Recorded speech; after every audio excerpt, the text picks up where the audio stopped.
I don't know why these kind of hats look funny on me. Let's go backwards.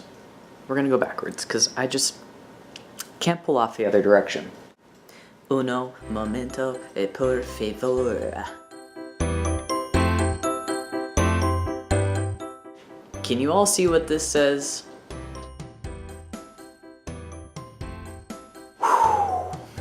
Okay, well, here we are. It is Tuesday, September 18th, and boy do I have some news to share with everyone. I'm gonna be a dad. I'm going to be a trans dad. I'm gonna be a parent to someone, and I'm kind of freaking out. It's so interesting the things that you start to experience once you find out this news in your life. First of all, if you haven't been watching any of our other videos, feel free to go catch up. They're, not the coolest vids in the whole world, but they're relative to our lives, and we're happy to be able to share them with you all.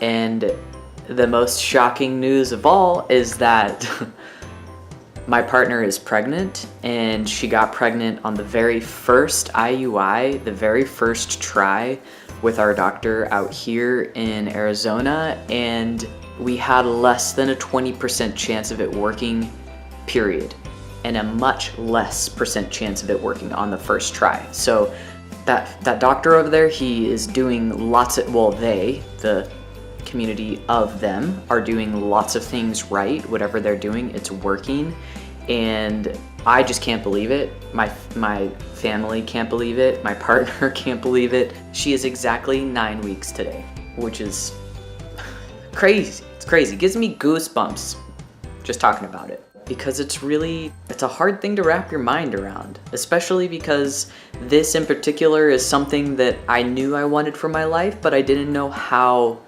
it was gonna happen and when.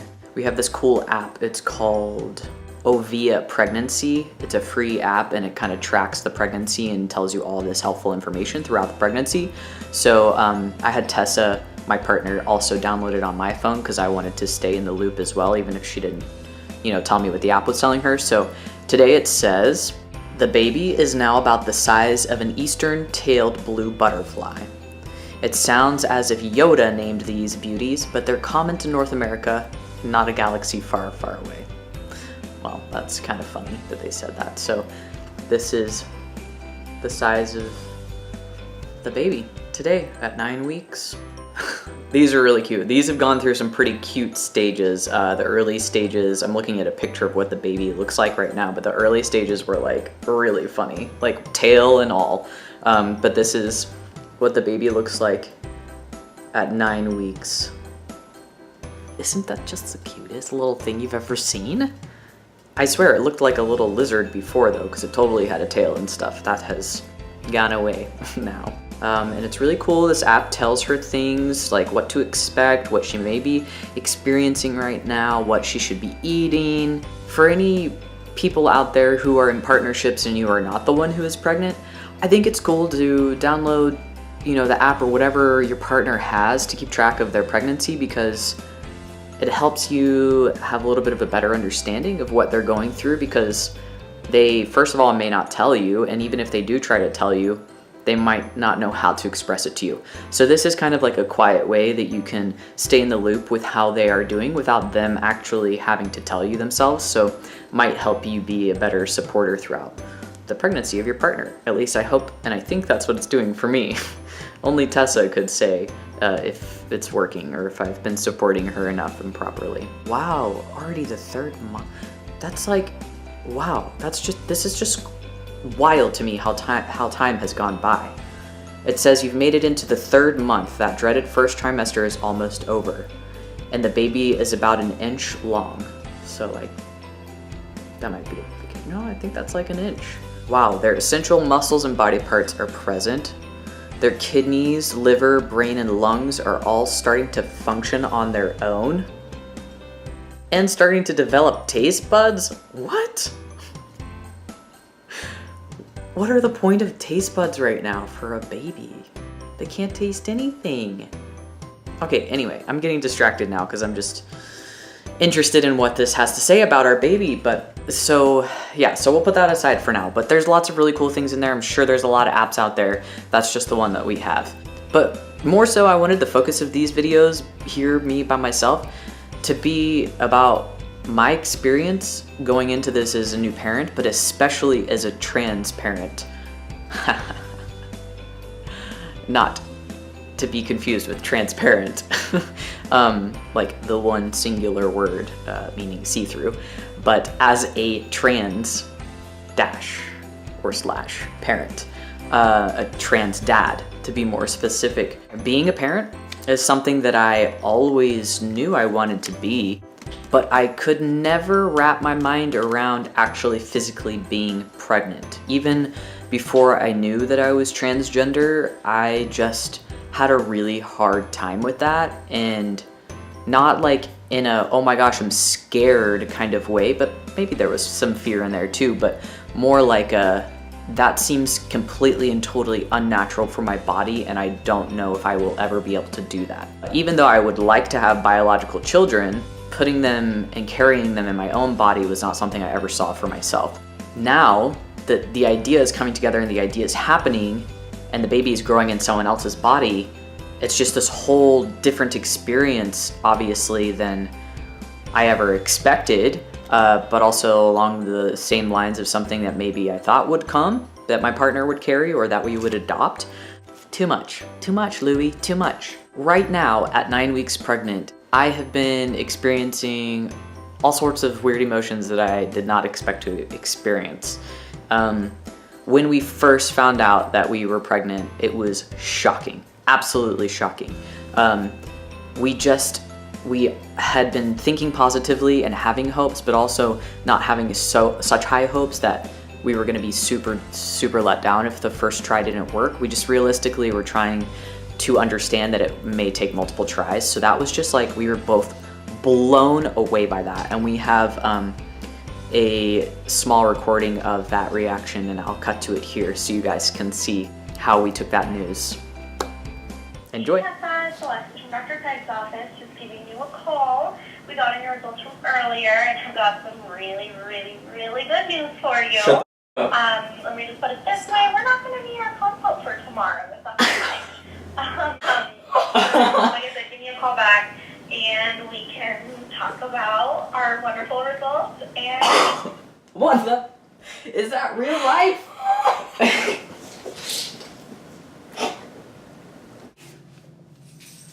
Oh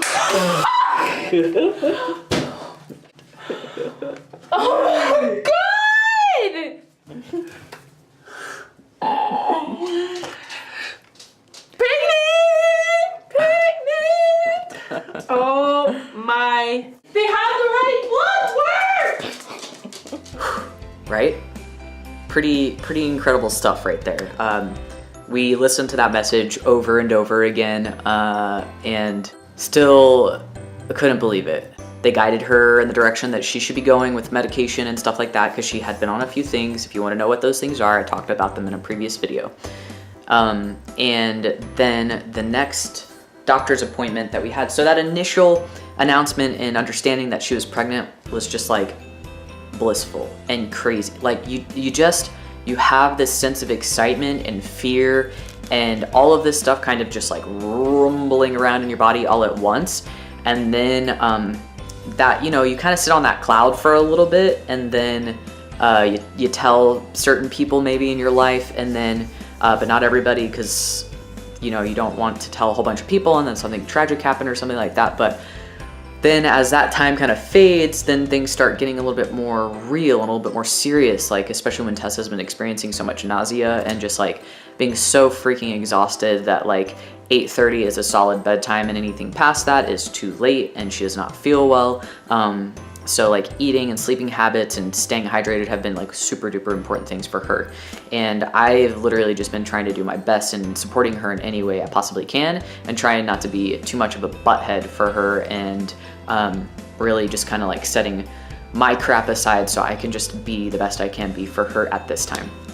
But what happened is we found out that we were pregnant, and then literally the next day or the following day after that, I believe, I went out of town for 10 days and I was on a backpacking trip for 5 of those days where I didn't have cell service.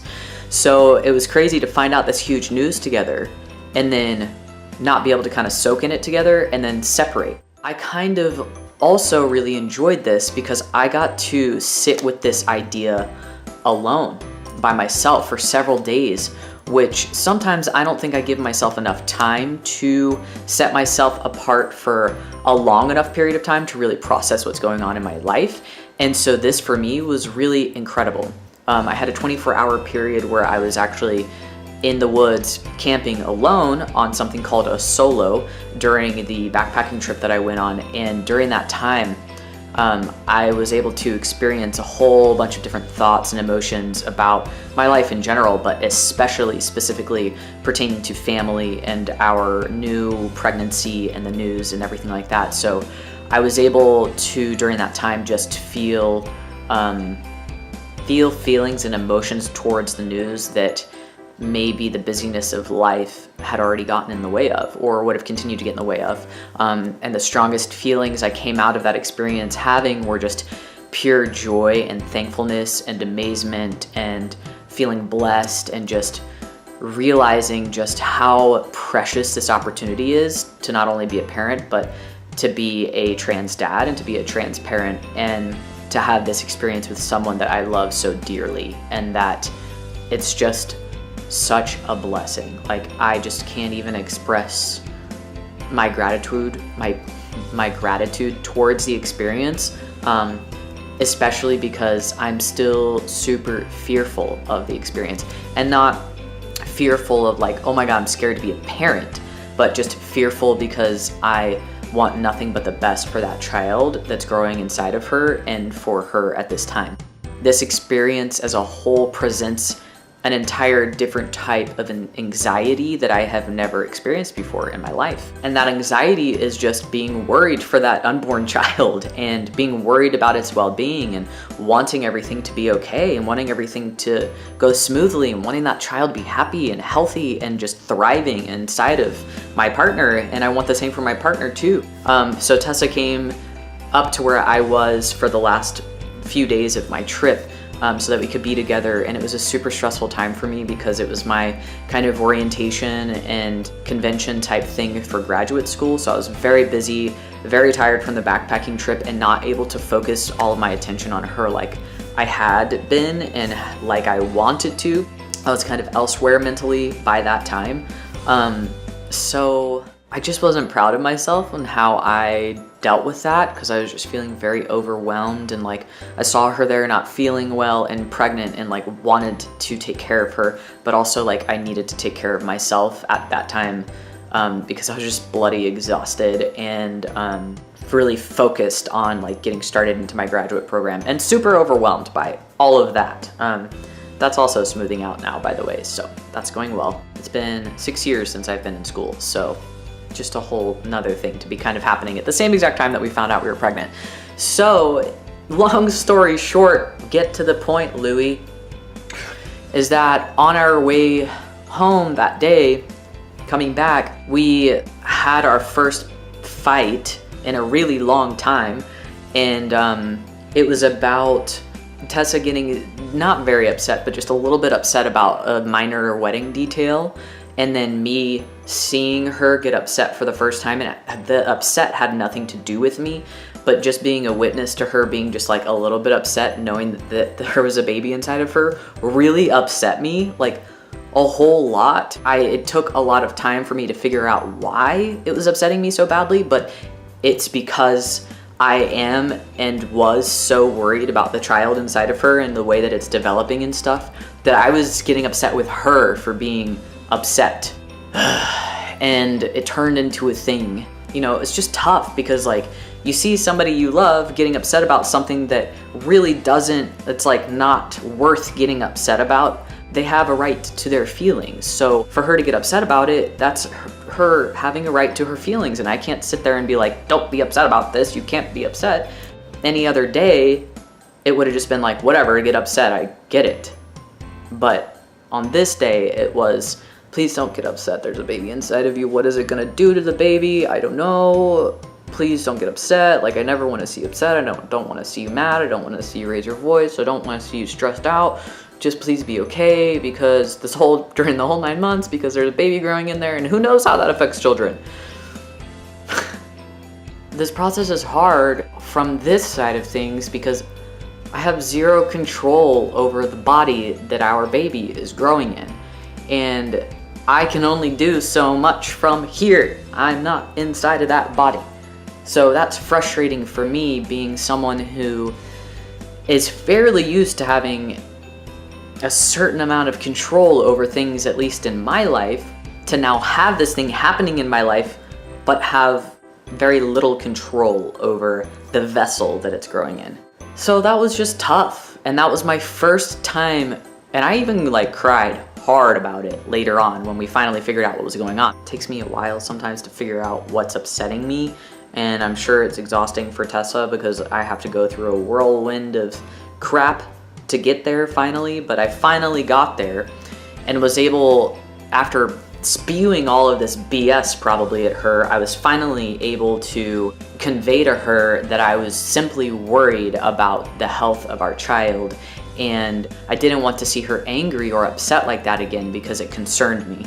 Tessa, and I don't really know a lot about the first trimester, but she has expressed to me several times that the first trimester is, like the trickiest one to navigate, and like, I don't know what can happen, I don't know what emotions and stuff like that do to something that's developing inside of you. So it's just, but it's only, to me, it's only like common sense. Like, if you're having a negative feeling, your baby is experiencing that. And whether they know that they're experiencing that or not, they are, because they're in your body. So they're experiencing your happiness when you're happy, and they're experiencing your sense of like adventure when you're being adventurous. They're experiencing these things within you, and it's affecting them because they're being created and they are being built on the foundations of what you're going through while you're pregnant with them. And that is like a huge reason why we are the way we are.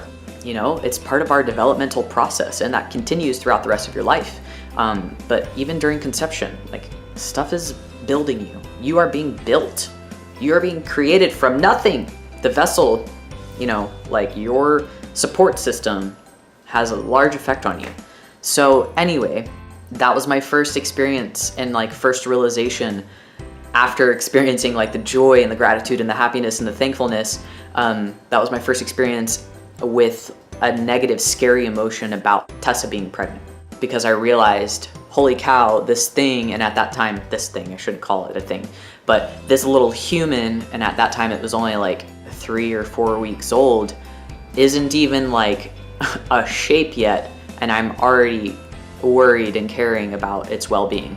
So that was just like, whoa, to me, because I just didn't think I would be that person who worried like that. And it's gotten better since then, but I still don't like to see her upset, and I'm sure no one likes to see their partner upset, but for me, especially the fact that the baby is in there, I just don't want to see her upset. So if any of you upset her, I'm going to be very upset with you, and we're going to have a talk, because you can't do that right now. You've got to wait 9 months, and after the 9 months, okay, maybe you can do that, but not now.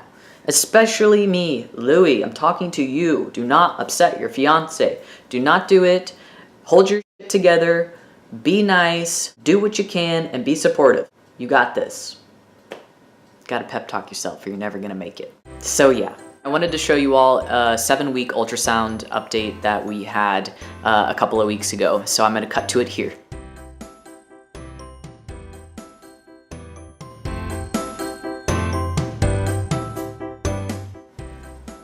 Being a trans dad.